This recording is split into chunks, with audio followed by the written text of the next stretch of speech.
support the event.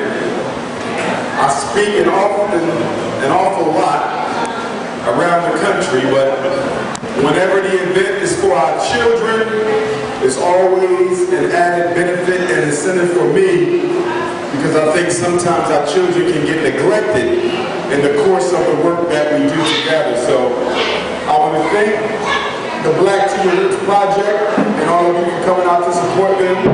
And hopefully they'll be able to raise enough money to take our children on back to Africa for a visit. For those of you who don't know me, I'm Dr. Umer. I'm a psychologist, as well as an educator and a political scientist. But above all that, I'm a Pan-Africanist, a Garveyite. And the central focus of my work is trying to get African people to understand that as Africa goes, so goes the rest of the race. One of the biggest mistakes that we've made after the Civil Rights Movement has been trying to disconnect ourselves from Africa due to the belief that if we became more American, then maybe our situation here in this country would get better. But if you study international relations, if you study political science, if you study the behavior and treatment of nations, you'll come to the same conclusion that the Honorable Marcus Messiah Garvey came to. You'll come to the same conclusion that Amos Wilson came to. You'll come to the same conclusion that John Henry Clark came to, that Alton Maddox comes to, that Martin Delaney comes to, that John Brown Rushworth and Bishop Henry Holland Garnett came to, that El Hajj Malik El Shabazz came to, that Patrice Lumumba, Amilcar Cabral, Sekou Touré, Kwame Nkrumah came to, and that is that until Africa is improved, it will be difficult to improve our conditions. Now, having said that, I want to be clear. Pan-Africanism does not suggest that we stop paying attention to the problems that we have where we live. Pan-Africanists believe that we should fight our issues on two fronts. You have the reactionary, dealing with the situations that affect us. By reactionary, we're talking about building our own schools and fighting the miseducation and homosexualization of black children. By fighting, we're talking about the economic empowerment of African people in America. That's reactionary because you're fixing a problem that's already there. Pan-Africanism is pro-actionary. We're trying to build up a mighty race so that it can resist infiltration from other peoples. And never believe that we can't do it. China did it. India did it. Pakistan is doing it. There's countries all around the world who came from nothing to something in less than 75 years. So why do you count yourself out? What is it about the black man and woman in America that makes you think that we were born, consigned by God to be in the condition that we are in? And then we raise our children in that same mindset. So our children grow up being taught that white supremacy is the rule of the day. Churches, masjids, temples, they support that belief that maybe God is responsible for our condition. And if you teach your child that God is responsible for your condition, then that means only God can solve the condition. So you never want to teach that. We are responsible for our condition. White man got 2 legs. White man got 2 arms. White man got 2 ears. White man got 1 brain. Just like you. He has not been given any added benefit that anybody else hasn't been given. So if he's doing better than you, it's because he's making use of his own intellectual genius. If the Chinese man is doing better than you, it's because he's making use of his own intellectual genius. If the Arab is doing better than you, it's because the Arab is making use of his own intellectual genius. So if they can do it, why can't you do it? One of the things that makes it so difficult for black people to climb out of this hole that we're in is because there's a lot of black people who get paid a lot of money for making sure the rest of us stay where we are. So you have to always be mindful of the role of the black aristocracy. the black bourgeoisie. Every city has one, including Atlanta. In fact, we have one of the best ones, like we have in Philadelphia. And when you talk about the black aristocracy, who are you talking about? Not all, but some pastors. Not all, but some black scholars. Not all, but some black politicians. Not all, but some black millionaires and businessmen. Not all, but some black people with titles. Chief of this, president of that, chancellor of this, director of that. These 5 Negro families are used to confuse, to keep the community disorganized. The problem with oppressed people, whether we be black, whether we be brown, whether we be white, one thing that is common to most oppressed people is that we like to look at people in our group who've been drafted by the system. We like to look up to them as heroes, even if we know they're not working for our own best interests. It's difficult for a poor man to look at a rich man and say he's doing something wrong. Because if he was doing something wrong, how did he get rich and I remain poor? So when most black people look at an Al Sharpton, it's difficult to say that he could possibly be working against the best interests of black people. Look at him, he's doing well, he's successful, he eats breakfast with the president. How can this man not be good for black progress? So the first thing you have to do is lose your attraction to the success of sellouts. You have to lose your attraction to the success of sellouts.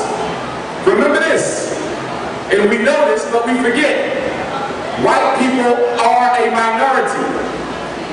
They can't rule over a group larger than them except with that group's participation.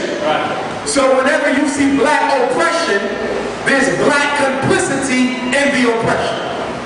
I don't care whether we're talking about Jamaica, Atlanta, Philadelphia, Nigeria. It doesn't matter where. Wherever you see black oppression, there's black complicity within the oppression. And the blacks who are complicit are normally the most successful ones. Does that mean we should not aspire to be successful? Of course not. Because one of the worst problems we have in a black community is the belief that money is the root of all evil. This is what we're taught in the church. They teach it in the masjid. They teach it in African traditional religious circles. Black people are taught this. Our children from a young age are taught that money is the root of all evil.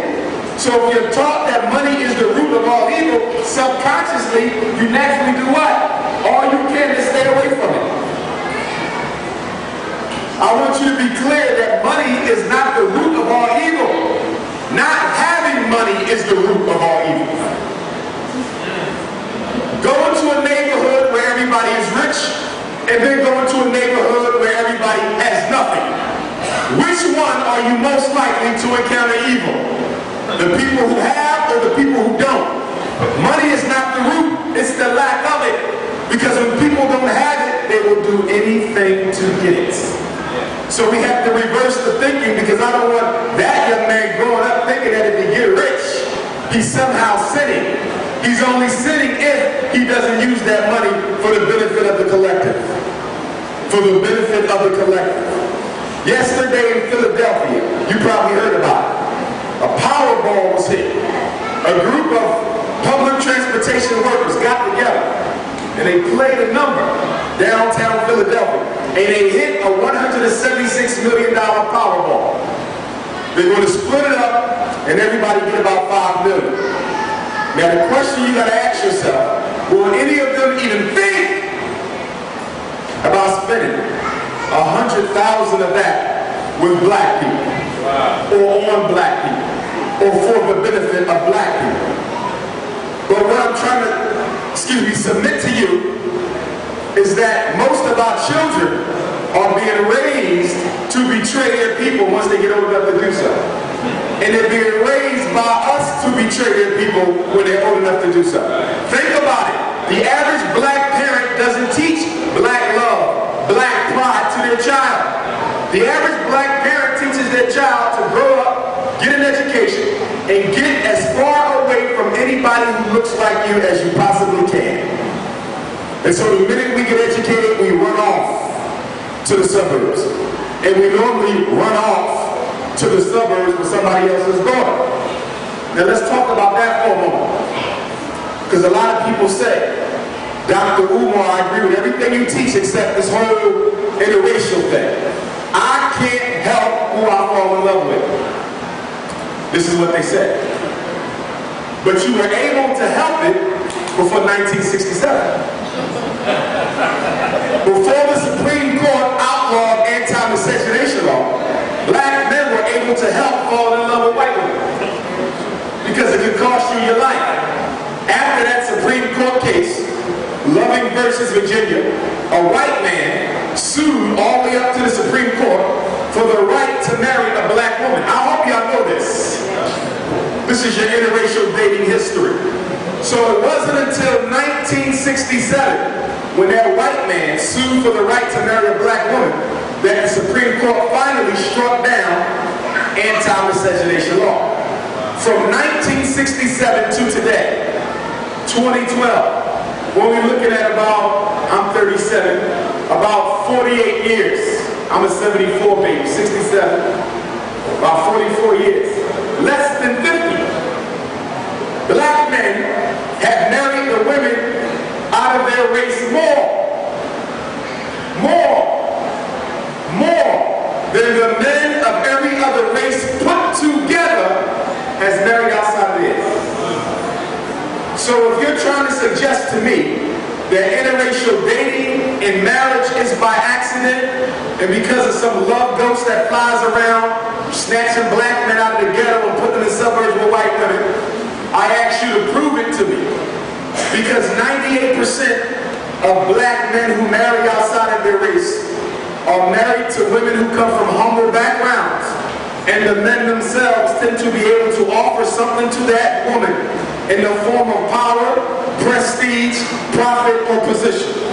Look at most of the black men you know who are married to white women, Asian women, or whomever.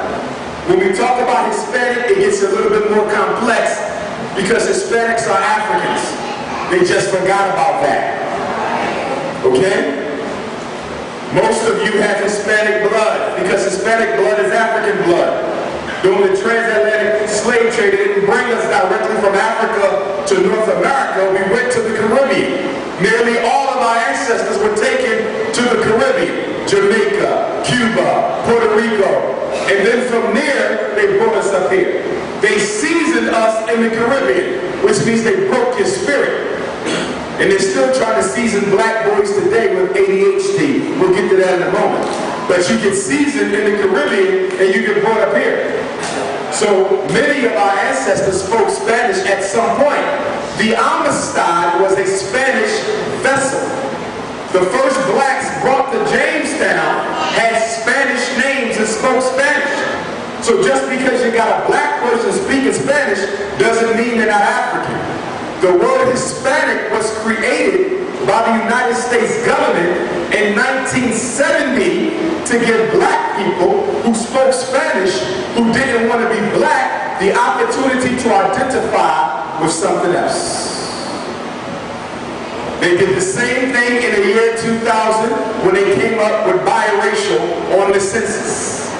They did the same thing 2 years ago in 2010 when they came up with multiracial on the census. Got black people thinking they put us in groups. These are the Hispanics. These are the half-whites. These are the quarter whites. These are the pure Negroes. One thing you gotta understand about white supremacy, it does not put black people in groups. Believe it or not, Barack Obama is classified in the same category as you. Not an ounce of difference. W.E.B. Du Bois spent his whole life trying to prove to white people that he was good enough to be a probationary European. He got a doctorate from Harvard, that wasn't good enough.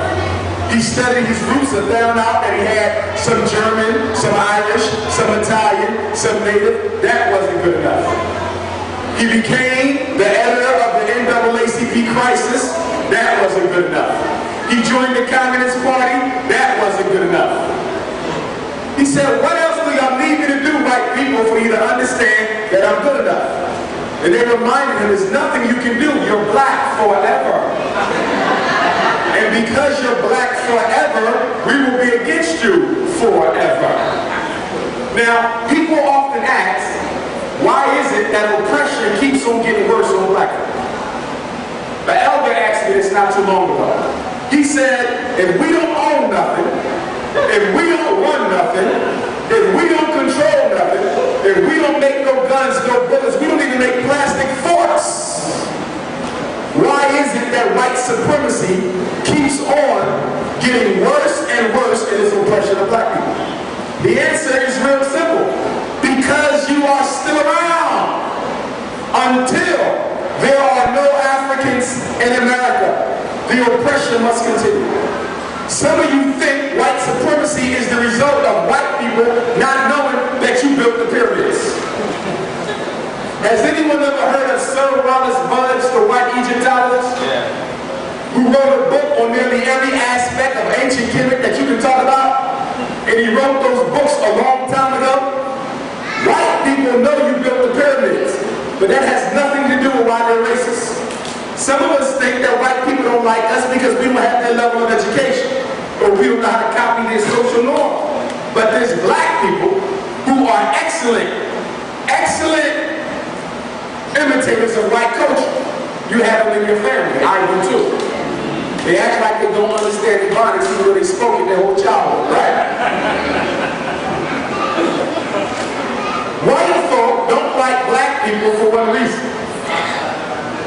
You possess the genetic ability to wipe them out without violence.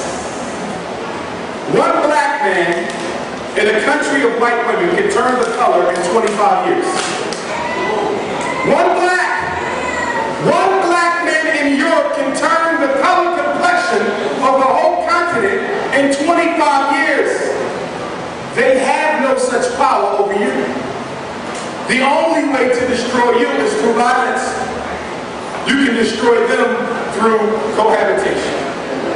Now, I don't want no black man to go out of here today and say, Dr. Umer said that I have the right to cohabitate with pink skin. I did not say that. Okay? Something else. We have to be clear that we don't want to teach our children white hatred. This is a big issue. A lot of black parents are saying, I love this whole Pan-African thing, I love this whole conscious thing, I love this whole RBG thing. But y'all teaching children to hate white people. Politically, hatred is almost, hatred of another people is almost as bad as self-hatred. Almost as bad. Why do I say that? Because in military science, any strong emotion clouds the mind's ability to reason logically. Are y'all following me? If I get into a ring to box somebody, and my opponent, who may not like me, is able to control his emotion and focus on his strategy, but I'm being led by my rage, I'm going to get my ass knocked out in 3 rounds. Because the emotion has overtaken the reason. Wars have never been won on emotion. That energy is used to motivate, but it doesn't bring victory. You have to study military science. You have to. Black people don't understand it at all. So teaching our children to hate white folk is to do what?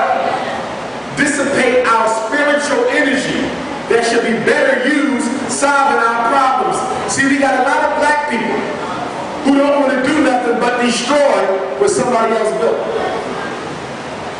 The problem with that mentality is that once they've done destroying white supremacy, they have no energy left to build black supremacy. Do y'all see that?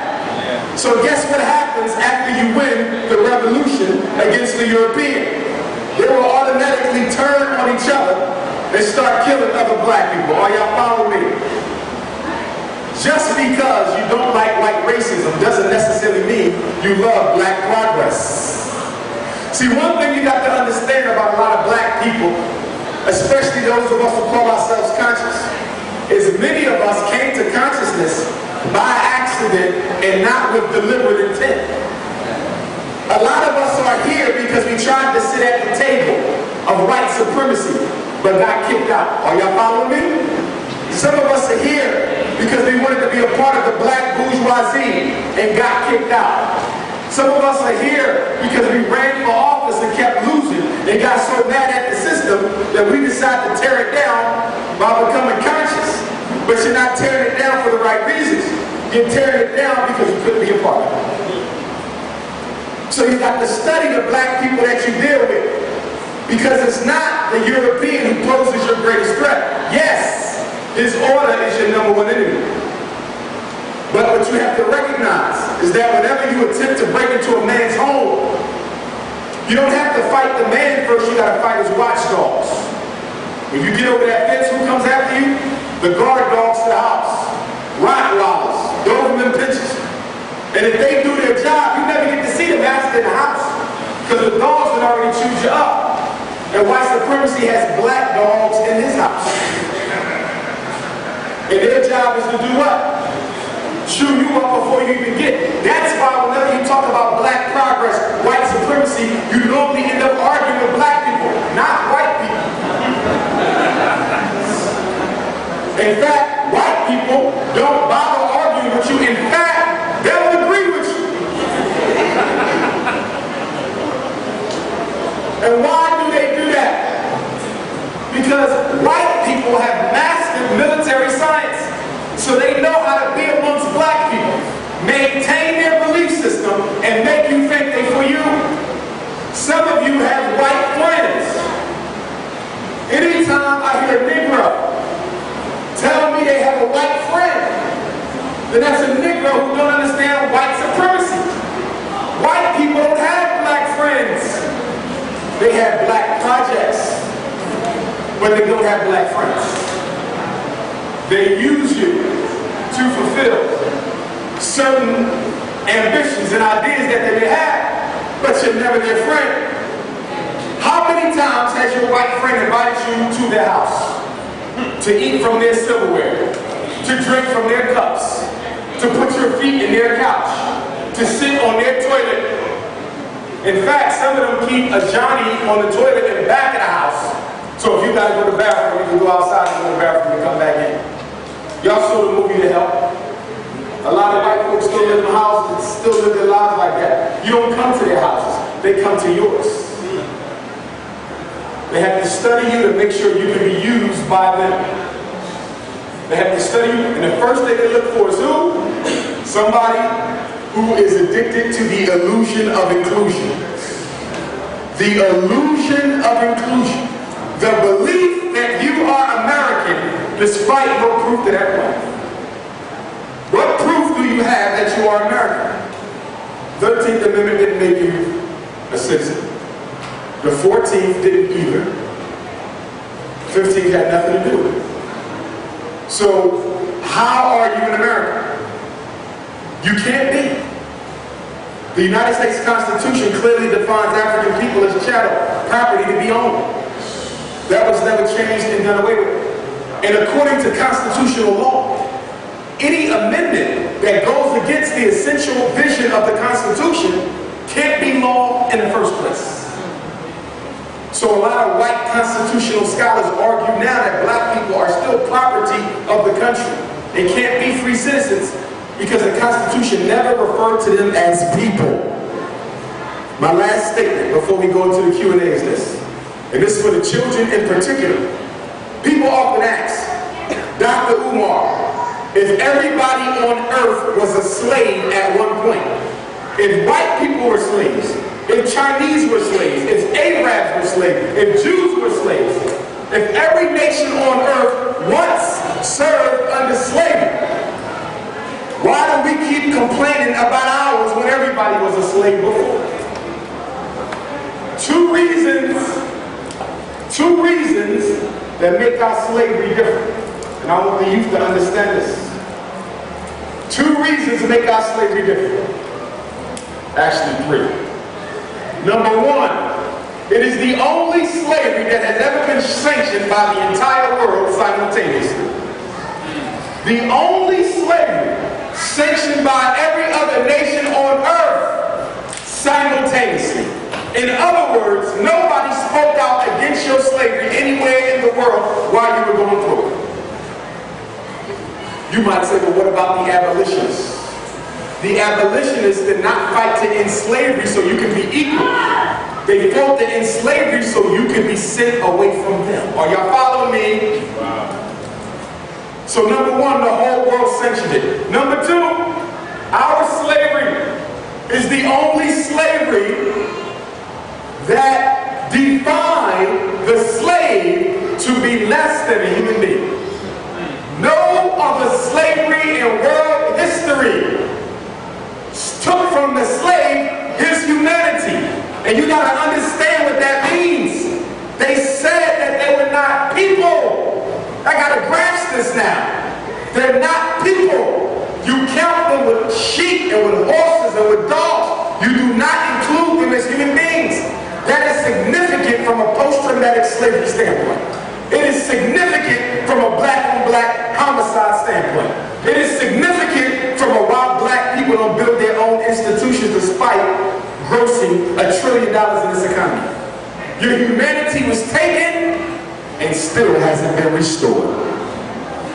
Third thing that makes our slavery different from every other one,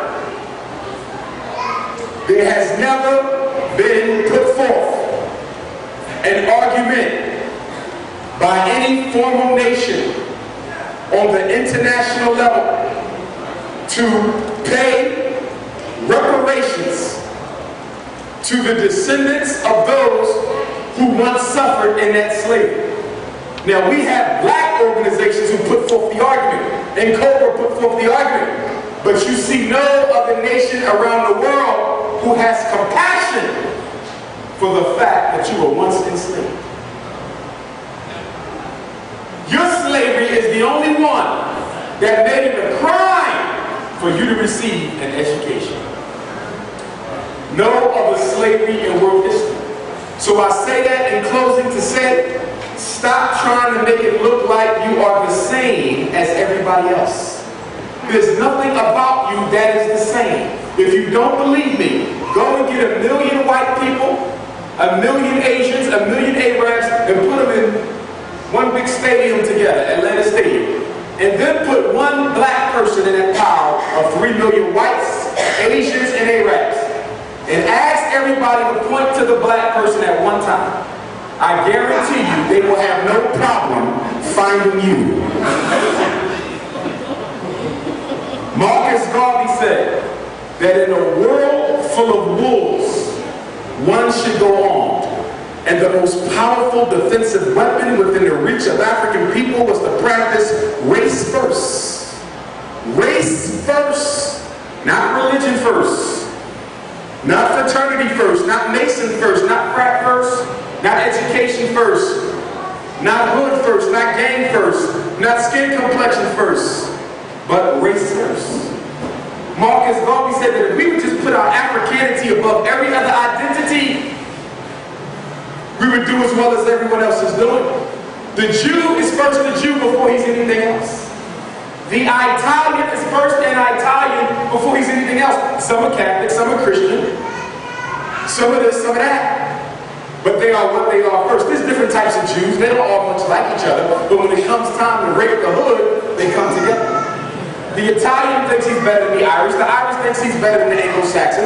The Anglo-Saxon thinks he's better than everybody else. But when it comes to global dominance, they come together. The Arabs don't much like each other.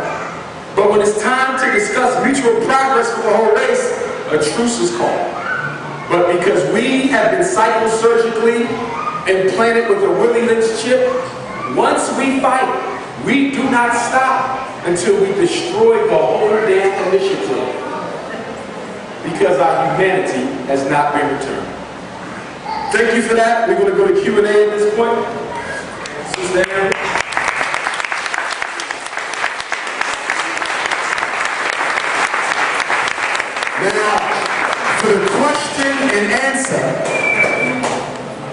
It's not lecture and answer, it's question and answer.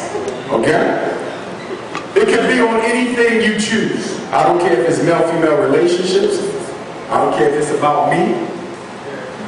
Education, psychology, mental health, Pan-Africanism, any issue you like.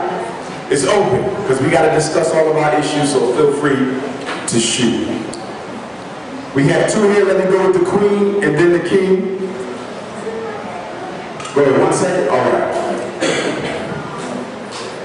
Good. Queen, and I will repeat them. Okay, so I actually have two questions. The first one, there's a myriad of issues that we talked about and that are in New York. One of the things that's most important to me is the black male youth. It's represented by my son. He's 13 years old, he's in middle school, which is a very difficult time.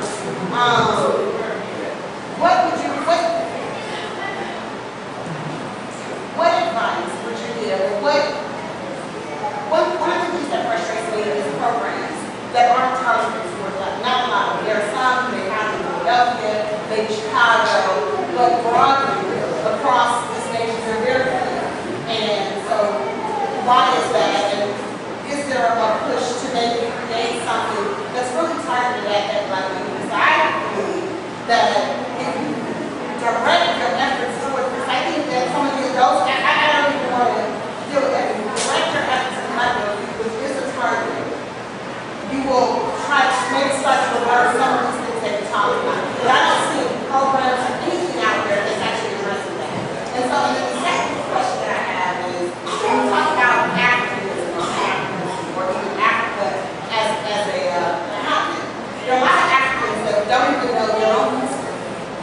So can you address that and how we relate to being African or this in this country? Because when you talk to Africans, you know that they don't know some things that was in the issue. So I'll start with the first question, which is, why do we have such a lack of programming for our young black males, given the fact that they are obviously in a war? You all know from my work that I did a lot with our young people in school, boys being diagnosed with learning disabilities that don't have them, mental retardation that they don't have, absence of daddy from the home disorder, ADHD, which they don't have, CD, conduct disorder, which is really, I can't stand Caucasian disorder, okay, and all this other stuff, and then they get put on drugs because they don't deal with the white supremacy. Number one, black people have become a very capitalistic breed. We are more capitalistic than the European. In trying to build my school, I have come across so many con artists that it makes me want to cry. People who offer help, but they're only trying to get in because they see something in the mix that they can possibly cash in on. Unfortunately, the government, and we can thank the Rockefeller dynasty for this, they have created a situation where free money is out there to help you solve problems that the people giving you the free money start. So you have federal grants, you have state grants from Georgia, you have local grants from Atlanta, you have grants from white philanthropists. And I'm not knocking anybody in here who's getting some grant money for doing what you're doing. You can use it for your specific agenda, which may be beneficial to the race. But when we talk about the ultimate good of African independence, no white philanthropist or government agency is going to finance that because it puts them out of business.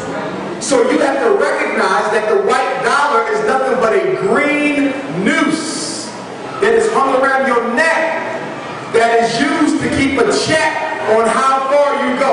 Why do you think the Europeans started the NAACP in the Urban League? Because they like black people? Hell no. The American Jews sent the black people out first to do their dirty work. They financed you so you could fight for the civil rights. but they got them all. Do y'all see that? We were used by them to get what they needed. But because there's so much free money, most of us are not willing to help our boys for free until we get paid to do it. I ask the churches all the time, where's the mentorship program? And of course you have to be careful with a lot of churches because we have sexual perversion going on. And I'm not just talking about Eddie Wrong. There's sexual perversion going on in at least one church in every inner city in this country. I know because I get the phone calls and the emails. We have perverts in the church in Philadelphia. You got perverts in the church in Atlanta. You got perverts in the church in Texas, LA. It amazes me that some of the sickest minds in our community are the main ones working for God. Some of the sickest minds are the main ones working for God.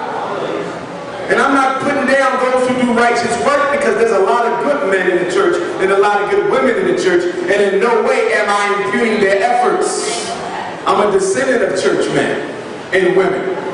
But we have to do a better job of screening people who plan to make a career serving the Lord because they tend to end up serving themselves and serving their sexual appetites. But the free money is crippling black people. It almost paralyzes us to do anything for ourselves if we know there's a possibility of getting money for it. That's the specific reason why Marcus Garvey never took a penny from another race. One time, a Garveyite came to Mr. Garvey and said, there's a white man who wants to make a significant contribution to the Universal Negro Improvement Association. Tens of thousands of dollars. Nobody understood why Marcus Garvey refused such a lump sum of money with no strings. Mr. Garvey said white money in a black organization is like cancer. Cancer. He said it destroys our will to do for ourselves. Put a white person in a room full of black folk and we automatically, subconsciously, because of the Willie Lynch chip, start looking to them for economic support, intellectual support, social support, and every other type of support. The best way to teach a child how to ride a bike is to not help them. You give them a few lessons and then you sit them outside by themselves. Fathers, when your son come home shaking because he got punched in the face by another boy, do you go out there and fight the boy for your son? No, you got to go back out there.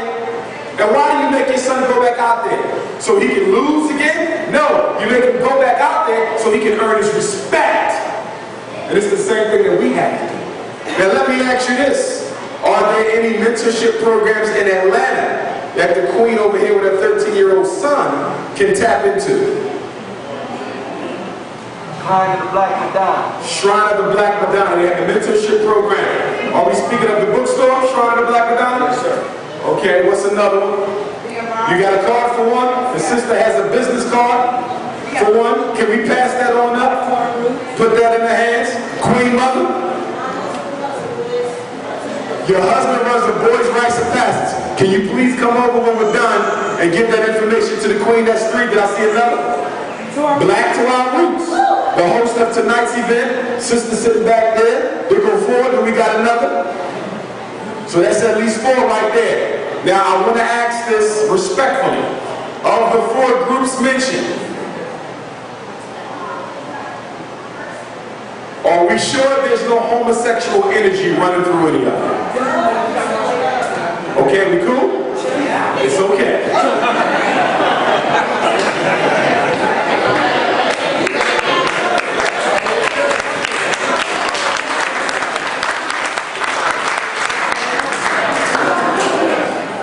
Most of the hands that went up, I'm familiar with them. And I'm going to say yes, that's an excellent question. Her question was, are the programs consistent? And they are. And that's a good question. Because what happens is I'll get phone calls from mothers and fathers who say they had an excellent program, but it's shut down after 3 months. Y'all see that? I had a mother call me 2 weeks ago. She said that her son had an excellent big brother, mentor, been with him for 2 years. But then she come to learn that he was only being a mentor to her son because he wanted some cookies. And when he found out he wasn't getting no cookies, he dropped out of his son's life. See? And for the men in here, I'm going to challenge you only because I live it, that you should be mentor to at least one son who's not your own. Even if you got 5 boys, you got time to be mentor to somebody else's son who ain't got a man in their life. Find him and show him the way. Dr. Yusuf Ben Yakinen, who's up in New York, and we send our blessings to that Pan-Africanist. Okay, him and his wife adopted nearly a dozen children. You see how busy he was throughout his career, and he still found time to raise some African children. I'm considering adopting. Mentorship is a good step, right? Mentorship is like charter school. You ain't going all the way, but you're doing more than what everybody else is doing. But I also need black people to consider adopting and foster parenting our children.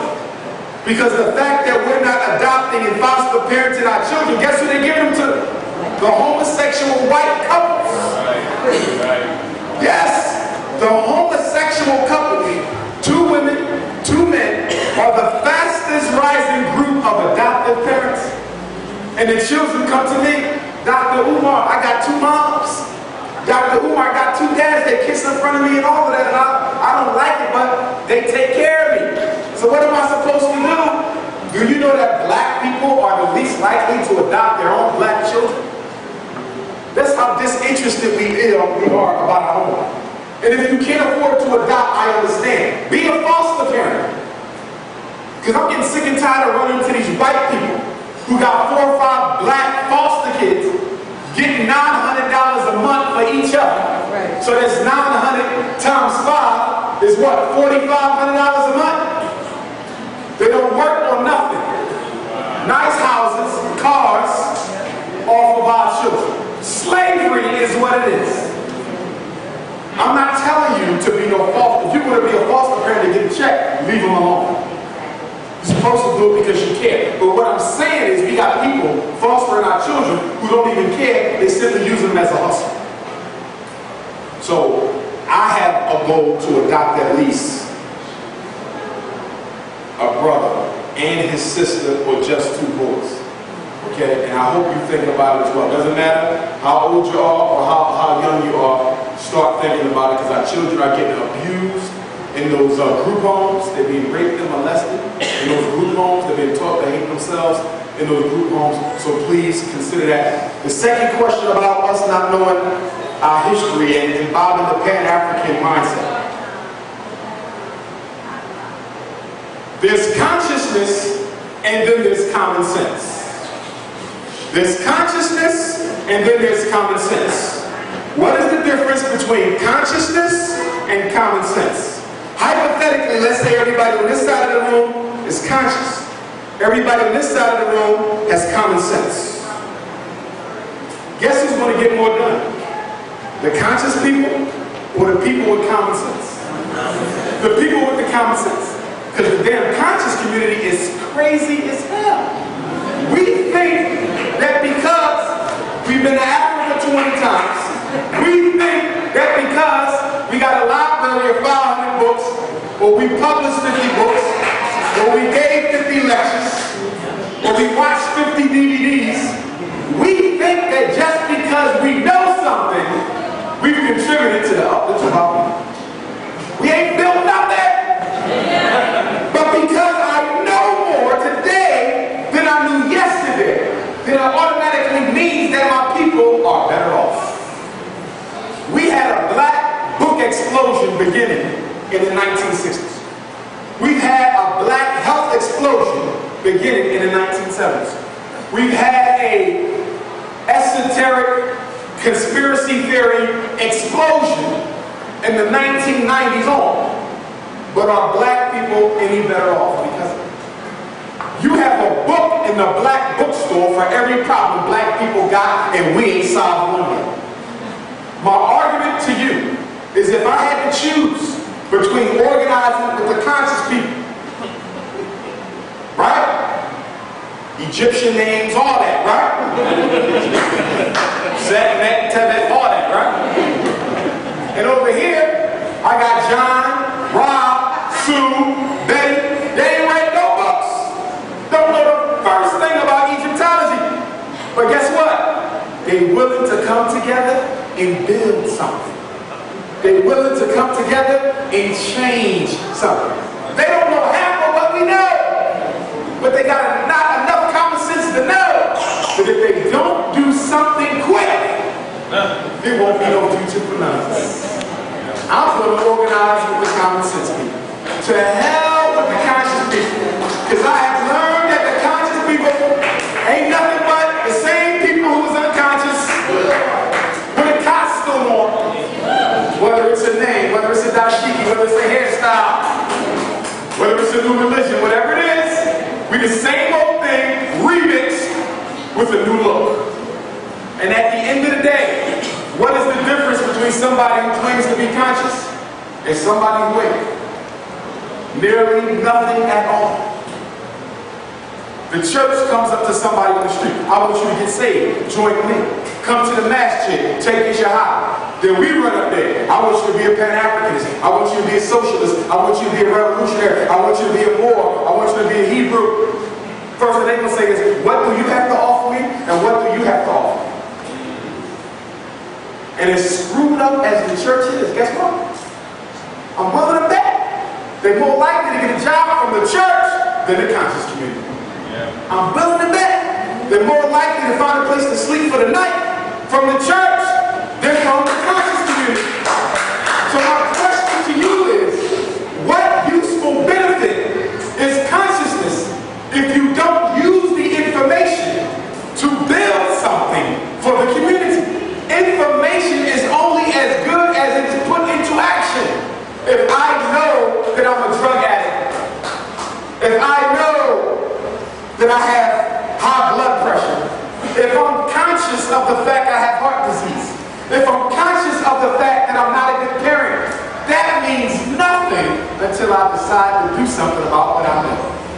And the truth of the matter is that so-called black conscious people fight each other, are just as jealous, petty, self-serving, and egotistical as the Negroes on the street. Are y'all following me? Consciousness doesn't replace conditioning. If consciousness replaced conditioning, there would be no more post-traumatic slavery disorder. If all you had to do was know something in order to be different, we would all be saved. In order for you to change your psyche, you got to recondition it, which means you got to go into your dark matter and reprogram it with conscious thought, behavior, and emotion that is affirming to the African worldview. And that may take you 5 years, it may take you 20 years. Some of us have been so programmed by white supremacy that it's going to take you the rest of your life to get free. But the minute you get started, the better off you'll be. Next question. Did you have one? Yeah, I got one. Okay. I have one. I became conscious. I was very religious. I grew up a family. Since I became conscious, now I'm trying to change, trying to deliver the message to my family. Now I'm like an island by myself, so to speak. So my question is, your perspective on religion, pro and con, dealing with pain, especially when one becomes conscious. Religion.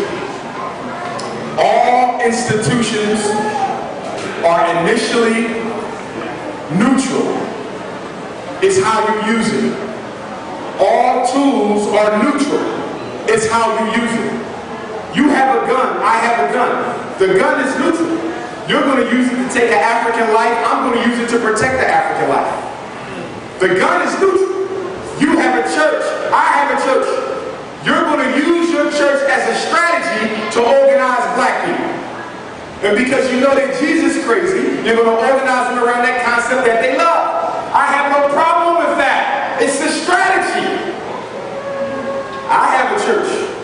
I'm going to use it to keep white people in elected office. And I'm going to use it to keep black bourgeoisie in office. I'm going to use it to get rich. I'm going to use it to pimp women. I'm going to use it for whatever I want to use it for. That church is no good.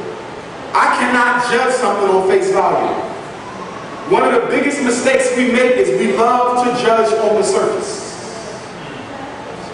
You have an inclination on the surface, but you don't judge until you have all the facts. Your brother is a preacher. I'm not going to condemn him because he's a preacher. I want to know what he's doing. The brother's an imam. I'm not going to condemn him because he's Muslim. I want to know what he's doing. I'm not going to assume they're doing wrong. They could be doing right. Just like I'm not going to assume you're doing right because you're conscious. What kind of conscious? Are you a conscious capitalist? A conscious crook? A conscious coon? What kind of conscious? Y'all see that? You're not going to come to me, hey brother, I've been conscious for 5 years. Okay, what were you doing before that? Okay? Because if you was messing with people's children, consciousness don't get rid of those types of inclinations. You see? So my point is, don't be so quick to disqualify people. I know brothers and sisters, they Muslim, I'm not messing with them. They Christian, I'm not messing with them. He a Moor, I'm not messing with them. He ain't got an African name, she ain't got an African name. They grew up in the suburbs. They did time in the military. I don't deal with nobody who once did time in the military. You've been in jail 3 times! 3! And you want to talk about somebody with the basic training? You live basic training, Negro! In fact, I have less trust for you than I do them. Why? Because when you study COINTELPRO in the 1960s, do you know what they did? They went into the ghetto, found brothers with records, and made them assassinate many of the personalities of the Black Panther movement in exchange for less prison time or no sentence at all. So they would find the biggest crook and say, guess what? I got something on you. Umar Johnson got to go. Well, Umar Johnson, I like what that brother talked about. Well, guess what? I can book you for 10 years right now. Take care of him, or you going to jail. A lot of our brothers disappeared like that. It wasn't cops shooting them in the dark. It was you and I shooting them in the dark in an exchange for a hit. So when the brother got a record, doesn't disqualify him. Because I'll be the first one to tell you that I'd rather organize with a brother coming out of the pen because he ain't got nothing to lose because he had already tasted incarceration.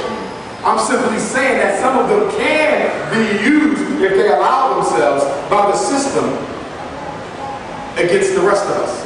But you do not disqualify automatically. For example, I hear a lot of black folk disqualify Africans from the continent. They come here, all they want to do is marry white women. They act like they don't even know us. They walk right past. Well, let me ask you a question. There's 800 million on the continent of Africans. Do you really think the white man is letting any type of African over here? Do you really think he would have let some Garveyites over here? Do you really think he would have let some real conscious? No! He handpicked them! The ones you see coming over here are the ones who met their approval. And then when they get here, do you know what happens? Immigration sits them down for an orientation about you.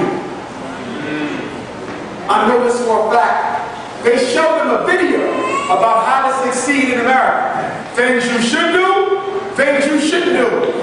And soon when they get put up the sign, things you shouldn't do, is like 5 blacks waiting. So I'm telling you, they are afraid to come in here. Why? Because they can be kicked back to the country they came from tomorrow. They are on a green card. They are up for citizenship, but don't have it. So we can't get mad at them. They can't be seen in here.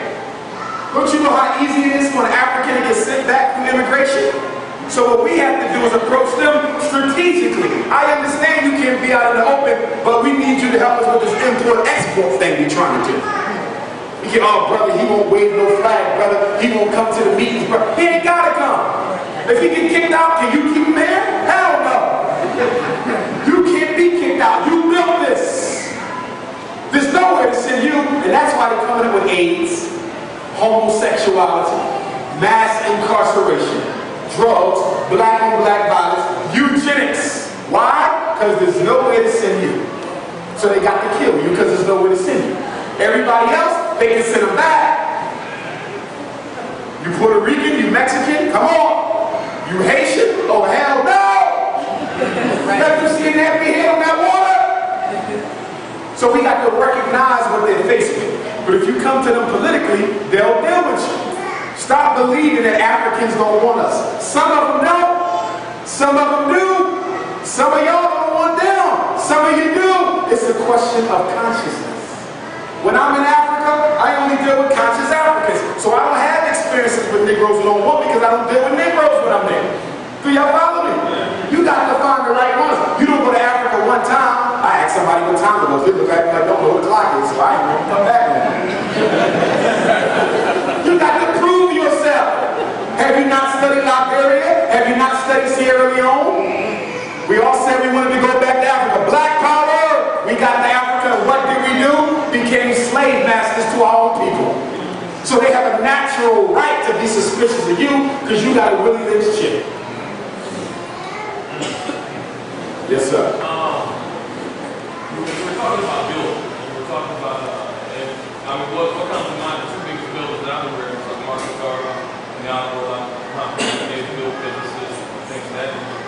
And what is like the Pan-Africanist view on capitalism if money isn't used for we? I mean, it's to build institutions, to build organizations, youth groups, to get politicians to act right. I mean, the game of politics. You know, some folks think it's just about you calling your congressman, but it really is a game to get for a pro. You know, I mean, he can hear you, get your emails, but if you're not stroking him a check, you know, towards his campaign, he's not really listening to you. You know, so how does that go? First of all, I want to be clear. Solving our problems is not difficult. Solving our problems is easy. Educationally, easy. Economically, easy. Politically, easy. That is not our issue. To solve the problem is easy. Our problem is black people ain't ready to solve their problems yet. Are y'all following me? The unity is our problem. Not the problem, but the unity. Our issue is doing what? Getting black people motivated enough to participate in their own improvement. That's the problem. If everybody in here was ready to give your last penny to the improvement of black Atlanta, to do it would be nothing. Are y'all following me? That ain't your issue. What is your issue? Keeping Negroes together. Keeping them from fighting. That's the problem. Not solving it, but the unity. You notice how quickly Koreans build when they get here? Have you noticed how quickly Chinese, East Asians build when they get here? Arabs, Jews, when they get here? Even Mexicans. I have a Mexican coming to my home Monday to put up a bookshelf because I tried to be cheap with the Walmart and it kept collapsing. So I had to get it done right. And the price he gave me was significantly lower than what anybody my own color would have charged me. Solving the problems is easy. The unity that underlies the solution is the issue. Which means, as I always teach, and y'all know this, and some of my revolutionaries get mad at me because I always say that we ain't going to be able to get anything done until we change the psyche of the Negro. This is the problem right here. The way that we think. Many of us are so dedicated to winning the approval of white people that nothing else matters in life but their approval. That is a cancer amongst our community. Marcus Garvey said that if we got to know ourselves, we can change our situation in one day. He didn't say it took a century. He said in 24 hours, you have a whole new situation if you just change the mind. He said if you liberate the minds of men, ultimately you liberate the body. This is why I keep talking about the contradictions within the conscious community. If we are really liberated, why can't you tell? You must be able to show it. You wouldn't even have to say I'm conscious if you're conscious. People would look and say, look at what that brother doing. I don't have to tell you, you know it. So my argument is we're not conscious yet. We're on our way to consciousness. The politicians. The only way you get them to do what you want them to do is to block vote and to finance them. You're absolutely right. The problem is when November comes around, you know what we do? We tell everybody to vote your conscience. That's the worst thing you should tell black people because it feeds disunity. So you vote for one person, you vote for somebody else, you vote for somebody else, and at the end of the day, They don't have to be accountable to none of us. Why? Because we weren't together when we voted. If we was disorganized when we voted, you know damn well we're going to be disorganized after we have somebody in the office. And guess who fears political organization more than the white man? The black politician. Why is the black politician more afraid than the white man if you get organized? Because he's financed by the white man. So if you get organized, you're going to force him to go up against his boss. He don't want to do that. So what you have to do is work on organizing. I'm going to tell you, I don't believe we need a black political party. I do not believe that. We do not need to run black candidates for major offices. What you need to do is have your vote sufficiently organized to control whoever gets in there. Who gets in there is irrelevant. Your ability to control them is what's relevant. Obama's in office, but you have no ability to control his behavior because you did not sit down and have a conversation with him before you chose him. The homosexuals, they had a meeting. The Hispanics, they had a meeting. That's why they got Supreme Court justice out of his ass. Because they had a meeting.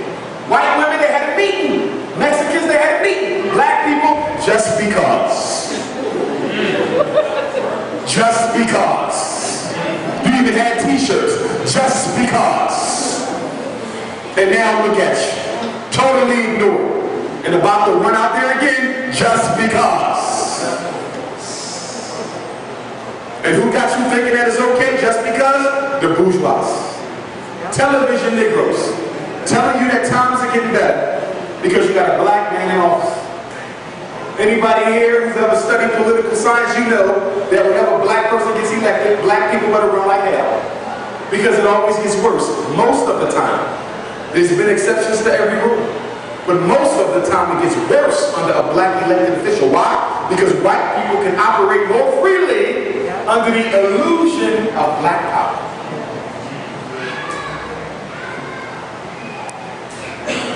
I got ADHD. Let me go 1, 2, 3. Did I see you, Ross? 4, and the sister. You want to close us out with 5. Who is 1? Yes, sir.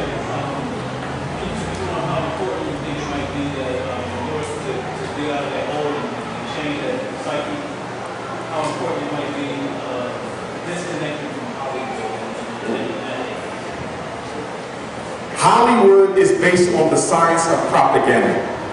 The science of propaganda is real simple.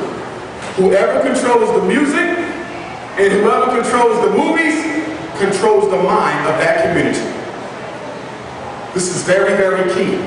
When you study Adolf Hitler and the Nazi campaign, you will find that he controlled the movies, he controlled the music, he controlled the messages, so he controlled the minds. We will never be able to go back to who we're supposed to be as long as we're listening to anti-African music and watching anti-African movies, and that includes movies made by Negroes who happen to look black. You cannot subject the unconscious to anything that is anti-African and think that you're not going to be affected after that. When you sit down for a 2-hour Tyler Perry movie, you walk out that there and you think you shook it off, don't you? I'm conscious, I shook that off. No, you didn't.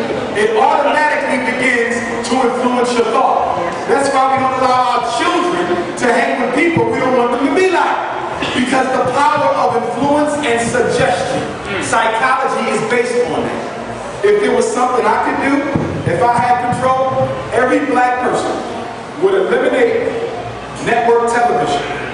I didn't say you have to get rid of every TV because you need them to watch your conscious videos, right? Right? So you can still have a TV for your conscious video, but there would be no network television. In my house, no network television. There's no need for it. You can read the newspaper if you want the news. Okay? And if you need to see something that's on Lifetime or the History Channel, you can simply order that or view it on YouTube. So you don't need network television because network television is a disease. It is a disease. And it is killing the minds of black folk. I mean, have you seen the sitcoms? We got a sitcom out now. It's like a gay sitcom. I learned about that. It's one of the top ones in the country, which means your children are watching it, thinking it's cute. Turn off the television and throw away all the music that we listen to. Most of it that's negative. What is the language of the subconscious? How do you condition? Music and movies, images and sound. They bypass the conscious, they go right to the soul. When you control the music, you don't have to worry about the conscious thinking because you already conditioned the person. You can go to sleep with a television on. And through recall exercises, you'll be able to recall what you saw while your eyes were closed. You can listen to a CD over and over at night while you sleep. And through recall exercises, you'll start doing what? Even without recall exercises, you'll start coming out with verses of songs you didn't consciously listen to. You listen in your sleep. And why can you learn something better when you're sleeping than when you're awake? Because the conscious mind is cut off in time. So the only thing available is the unconscious. So during sleep time is the best way to program a people. With your children, y'all got to go home and tear down anything hanging on your walls that is not African. Beyonce got to come down too because she's not African. Okay? Listen to me. We wait till our children are in the 5th grade and we start teaching them to be pro-black. Problem is they're already pro-white because all the images and the music and the messages you fed them from infancy to 5th grade was all about white supremacy. Think about it. The minute that baby come home, you pop on Tom and Jerry, Porky Pig, Donald Duck, crack the cartoons. And you wonder why by the time they're in the 5th grade they love the white folk.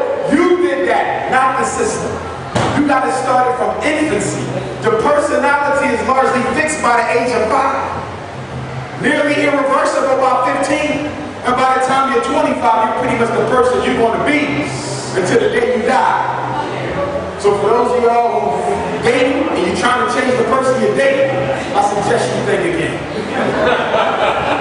Next one? Yes. You mentioned that one of the biggest problems of black people is that we're not ready to change our minds now. So my next question would be, could you give at least one suggestion where we can start that process of changing the mind? Remember, the conditioning is constant. So one of the first suggestions would be that radio, that television, those images, and the people you surround yourself off with. You can't uncondition or recondition until you stop the conditioning that's already into effect. You follow me? Because what black people are going to do are going to try to recondition while you're still being conditioned by white supremacy. And you're going to lose that war. Why? Because repetition is key for the brain. Whatever goes to the brain the most wins it. Are y'all following me? This is real simple. Whatever goes to the unconscious the most wins the mind. So you teaching your child about black history 1 hour a night, and the white teacher teaching on white supremacy 7 hours every day, you cannot win because it is a war of repetition. So the only way to win is to cut off theirs totally. So you're not competing with anybody. And then you can start the process of healing. Because we have to recognize it. Post-traumatic slavery disorder is an illness. So we're all sick. Everybody here is sick. And guess what? The only ones who will be healed are the ones who recognize they're sick to begin with. Because you cannot heal a condition that you don't want to admit is there. So when you hear a Negro tell you that I'm free now, he's the most incarcerated black in the hood, and your best run before he infects you. Post-traumatic slavery is a disease. It is an energy. And you can be infected with it by hanging around the wrong people. Like negativity is a disease. It is an energy. And you can be infected with it by hanging around the wrong people. You ever have a really good idea, you come around a bunch of people, you just tear down your idea, and you walk out, and then you totally have no faith in the idea, because you were infected by somebody else's energy. So you have to watch the places where you go. This struggle is political and spiritual at the same time. It ain't one or the other. If there's one thing we got to change from the 60s, it's the dichotomy. You either a spiritual warrior or you a political warrior. The spiritual warriors want nothing to do with politics. They say we can change this spiritually. The political warriors say we don't want nothing to do with spirit. We are materialists. We want to see it, we want to feel it. The problem with that is they don't understand that everything you see comes from something unseen. What we have to do in the 21st century as we get ready to go into the next age of Aquarius on the 23rd of December is fuse them together. Our job is to fuse them. So when you step into a place like this, you're going to deal with spirit and politics. Wherever you go, you're going to deal with spirit and politics. It can't be no half war. In order for us to be holy, holiness means being one. Everything together. Holy. This is a holy war. And if it's to be a holy war, the spiritual and the political must come together simultaneously. Next question. Yes. Hey, my question, you were speaking about the nonprofit organization. Yes. And accepting the money from these sources that would be a good idea. Do you feel the same way when it's not nonprofit? Do you feel the same way about the for-profit movement? And if you do or don't feel the same way how you felt about that, if you feel the same way, what would be some of your suggestions of ideas on coming together like raising the money? We've been having a lot of conversation amongst ourselves about, okay, we would like to say, go to home for our people in revolutionary and African, everything. But just figuring out ways to infuse that to where we still can take care of our families and do stuff like that. So maybe we have put something before like investment groups, something like that, something we do in our community. We have another suggestion about how we do get that money. Well, keep in mind, the person wanting the handout has the nonprofit. The grant always comes from a for-profit group. Rich people give out the money. Okay. Now, when you say, is it okay to take that money from for-profit? Well, it comes from the for-profit. Well, I mean, as being a for-profit entity, like if we were creating for-profit entities amongst ourselves, and bringing more wealth to ourselves, you know, like capital. Every movement we had was financed on the everyday dollars and pennies of the people. We never had a movement that was financed by some rich black or white who came in with a $10 million check.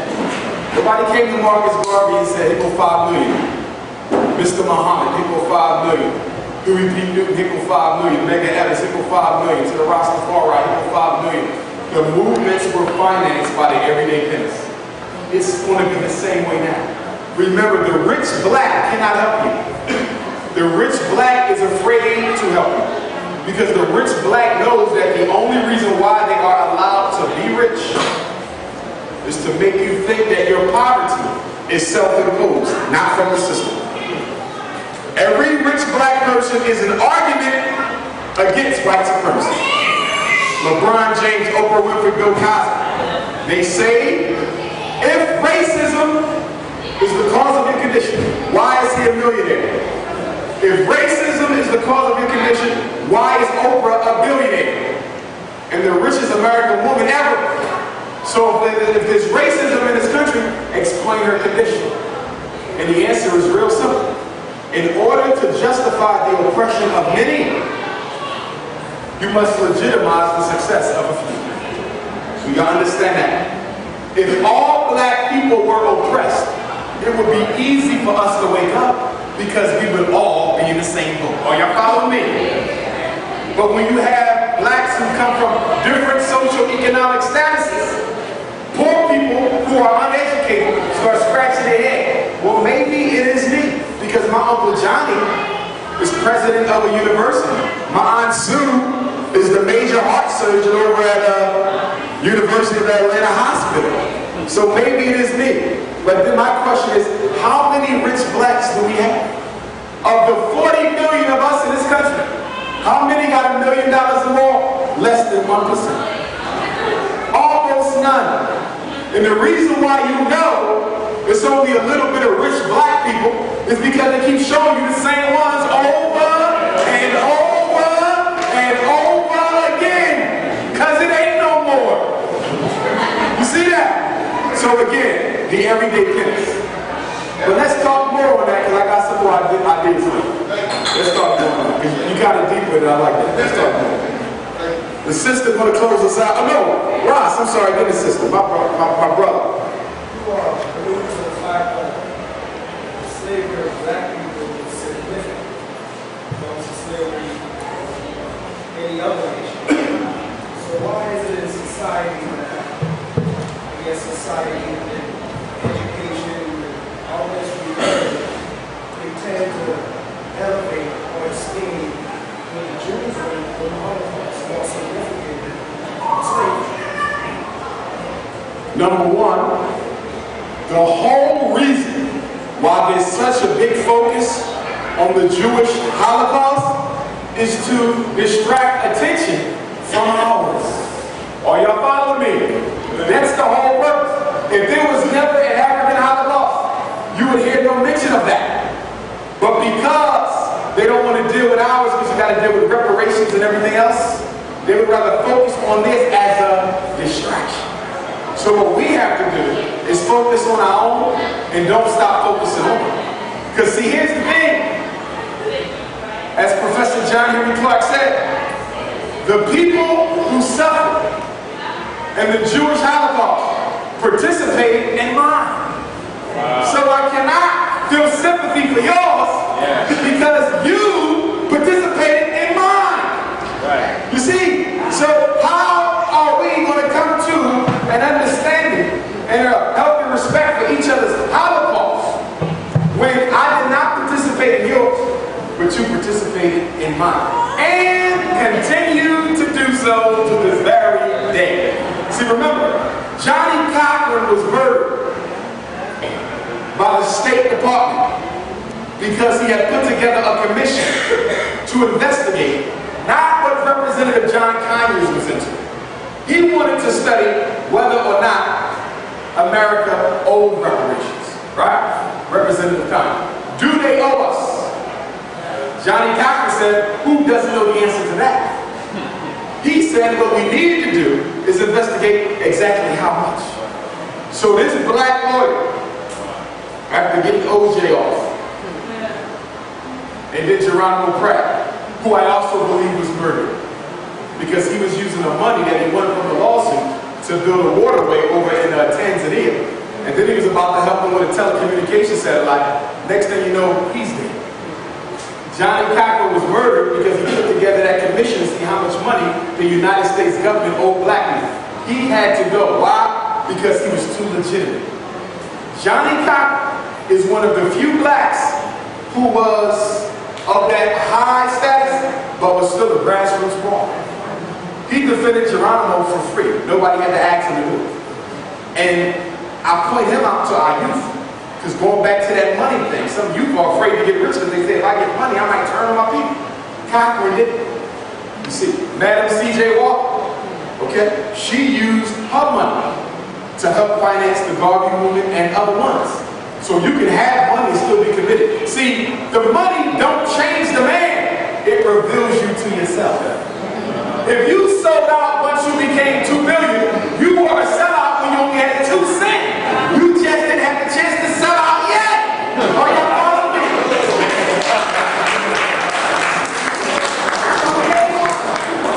See, so what we have to do is stay focused on ourselves and learn to become unapologetically African. To hell with conscience. Become unapologetically African. Too many of us are afraid to say that I'm African and I love it. I'm African and I'm not going to apologize for it. I'm African and I like it and I'll defend it with my very breath. Most of us around white folk start getting apologetic for our hair. Start getting apologetic for our t-shirts. Start getting apologetic for the way we dress and the way we talk. Hell with that. A victim has no reason why they have to act like they are an oppressor. Queen. A question that I have is about the movie that you just watched. Yes. In the movie, you specifically pointed out that the black man is under attack, and only because, as Sherazade Ali said, if they knew how great he was, they do know how great he is.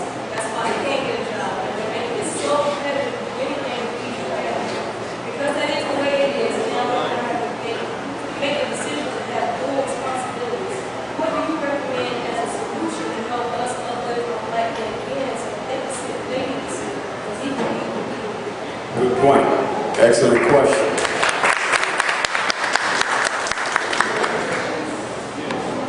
We will not climb out of this situation as long as women have the impossible task of making men.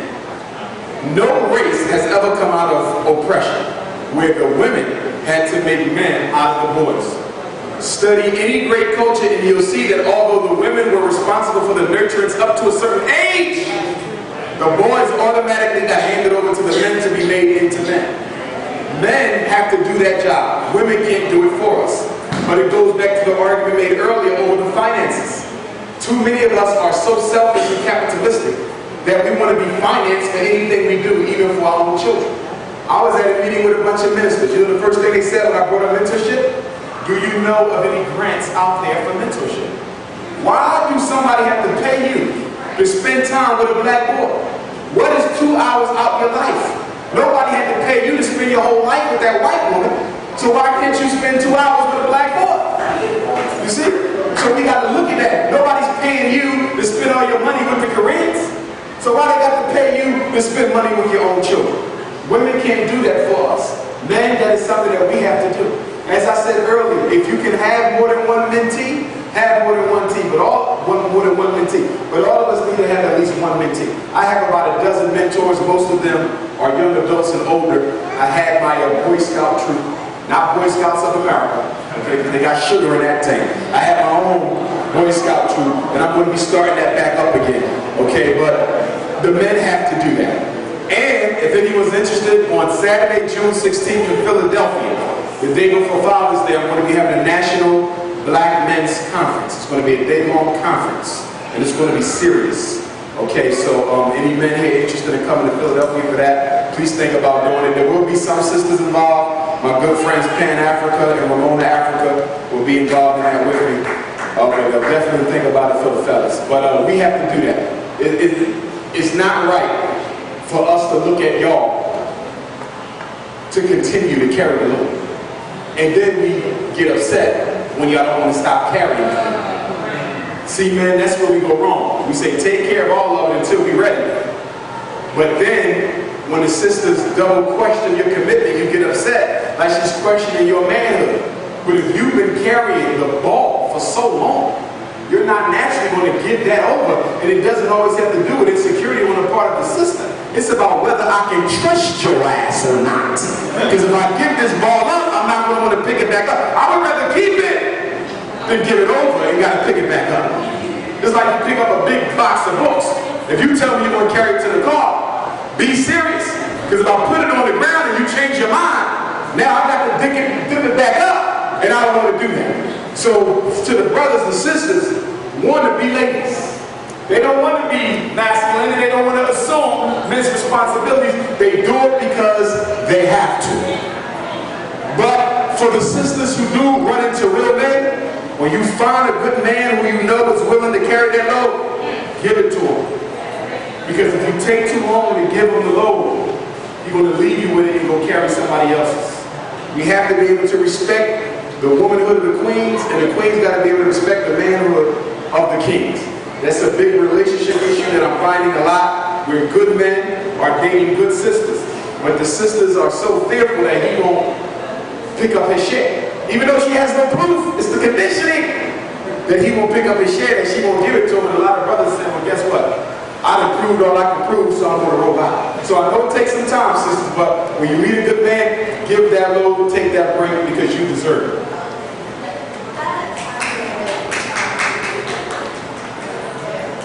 I have about marriage within our community.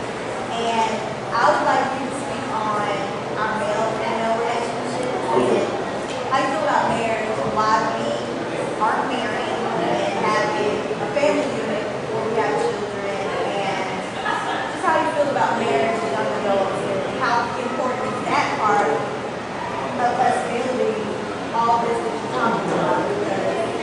It's excellent.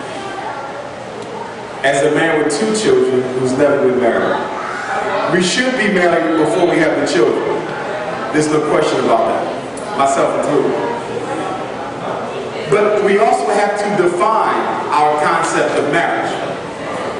When most people talk about marriage, they're talking about that paper that you get from the government saying that I sanction you. for me, that's not necessarily marriage. Because you can have that paper and still not be a family. So we have to come up with an operational definition of marriage and what it means, okay, and what it consists of. I also think this, from everything I study, all the therapy that I've done, it's going to be next to impossible for us to build healthy families on a regular basis. A lot of us in here have healthy marriages, but on a consistent basis, it's going to be difficult. Because you cannot have healthy families where you have sick individuals. As long as you have chemical abuse, depression, anxiety, food addiction, post-traumatic relationship disorder. And so everyone knows what I mean by that. Post-traumatic relationship disorder refers to our tendency to move on into another serious relationship where we still have feelings with the last person and haven't healed from that energy. And so we're infecting the new relationship with the poison from the old. Okay? I'm finding that many of us are running to relationships to escape our own unhappiness. When I ask people why they get married, the reasons aren't sufficient. I married him because I loved him. Love don't love nobody though. You're likely to fall in love with anybody you spend close proximity with. If I put you on a secluded island with a man who you absolutely found unattractive, guaranteed, in 5 years I come back, not only will I be married, I have a whole nation on that island. Because it is within the nature of oneness that you're going to come together anyway. We have fallen into a European concept of marriage. You got to have this love and emotion. As a psychologist, I hate when people make decisions on emotion. You go and buy a car you can't afford, on emotion. You go and buy a house you can't afford, on emotion. You go and get married to a man or a woman on emotion. It should be based on sound reasoning, not emotion. Yes, there should be some type of electric there, but the electric will come if everything else is right. If a sister meet a man who's a good provider and is able to meet her emotional needs, guess what? Love will come. She'll force it. Let a brother be a good sister who can be a good mother and a good nurturer. Guess what? Love will come. He'll force it. So we got to stop getting married on emotion and start getting married with necessity. I'm also finding that many of us are starting families prematurely because of low self-esteem. We're starting families prematurely because we want somebody to love us. There's still too much of people getting pregnant on purpose because they think it's going to keep the man in his system. And brothers, I know men who deliberately impregnate the women to force a relationship. You see, you cannot incarcerate a marriage. And some people think you can incarcerate a marriage. You cannot do that. Too much trickery is going on, too much deception. When we date, we're not being honest with each other. I'm not telling you the real deal about Umar, and you ain't telling me the real deal about you. We don't find out who we really are until we finally jump that broom. In the first week, we ready to get divorced. You never cursed before, but you been using profanity all week. I've always held the door open for you. I ain't hold the door open once. What we have to do is we have to study our values. We don't study our values. What are the major values? God. You went to the church. You go to church every Sunday. I don't go at all. That's going to be a conflict. Money. You like to save. You're very frugal. I spend all my money, paycheck to paycheck. That's going to clash. Parenting style. You like your children to run over you. I want my children to be disciplined. That's going to be a clash. You see that? In-laws. You come from an extended family. You spend a lot of time with your grandparents and your aunts and uncles. I was raised as a foster kid.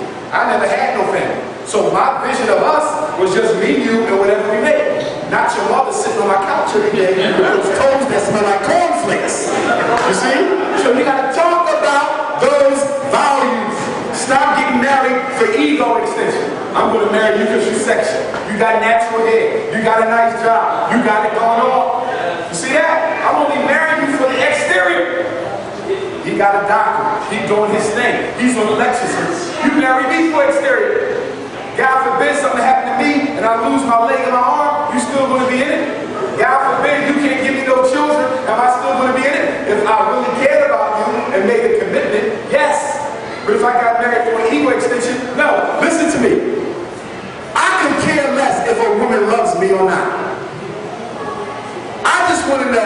is she going to be committed to me? I won't commit. Keep your love. You might not love me at all, but if you're committed to help me raise a nation of African children who can come and fix this, I don't care about the love. If a sister said, I do not love Dr. Umar Johnson, but I am committed to building a family with him, and I'm not going to let nothing come in between us. I'm going to wife her. Fellas, think about the women who love you. Ladies, think about the men who love you. Would you rather try commitment for a change?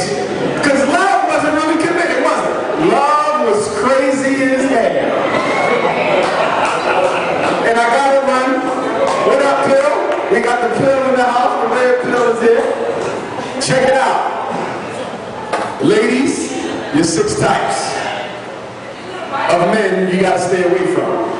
The pimp, the predator, the couch potato, the player, the impregnator, and the profession. Men, you gotta watch the home wrecker, the healer, high maintenance, homeless romantic, hot in the pants.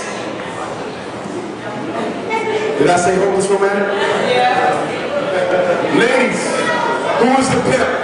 It's the man who exploits you for what you own. Cars, credit cards, cash. They use you, abuse you, and leave you. Then you have the player. What does he want? Cookies, caramel, butterscotch, butter pecan, chocolate, fudge, soft batch, hard batch. Okay? And the brothers are cracking up because you love cookies. Okay? Now what's the most important decision that all women got to make when they date? And men too. The man you date, is he a temporary cookie monster or a permanent one? If he finds out you the one, will he cut off everything else he got and settle down? That's difficult because you never really know. Man, it's the same thing. When you meet a woman, is she just playing for the moment or is she a player for life? You got to study that. And then ladies, you have who? You have the predator. He's the domestic abuser. This is the man who puts his hands on you. He beats you up, smacks you, mistreats you. If he hits you once, he's going to hit you again. If you grew up in a home where your mother was abused, you are at a significant risk for allowing yourself to be abused because you have been modeled domestic violence as acceptable behavior. Then who else you have? The couch potato. That's the mama's boy. He was spoiled by his mom and he wants you to be just like her. She cleaned his clothes. She cooked his laundry. She scrubbed his body. He wants you to do the same thing. And then you have the impregnator. That's the brother who has a lot of children who you don't know he got. Nothing wrong with a lot of children. The problem is when you don't know he got them. And then you got the professional, the brother who act like he got so much going on and got nothing going on. Real quick for the fellas. Homeless romantic. That's the sister who falls in love with you on the first date. This is the sister who you take it to McDonald's for a Happy Meal. And before you get home, you're getting texts about how she saw you in a dream last year and knew you were coming. Then you got to worry about the healer, the woman who tries to turn you into something you're not. For my married men, you got to worry about the home wrecker. That's the woman who specializes in destroying marriages and gets a kick out of it. No woman is going to be number 2 forever, gentlemen. I don't care what she tells you. I'm okay as long as I get my time. That's a lie. 1 year into it, she will destroy what you got with your wife. If you got a good woman, stick to it, cut out the rest. High maintenance, you know who that is. That's the woman who wants to know what you're driving before she know your damn name. And you cracking up over there, let me find out you guilty. Now,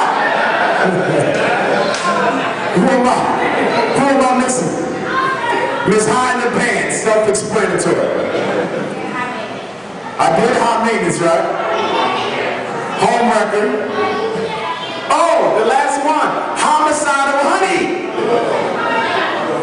This is the woman who don't know how to talk out her problems.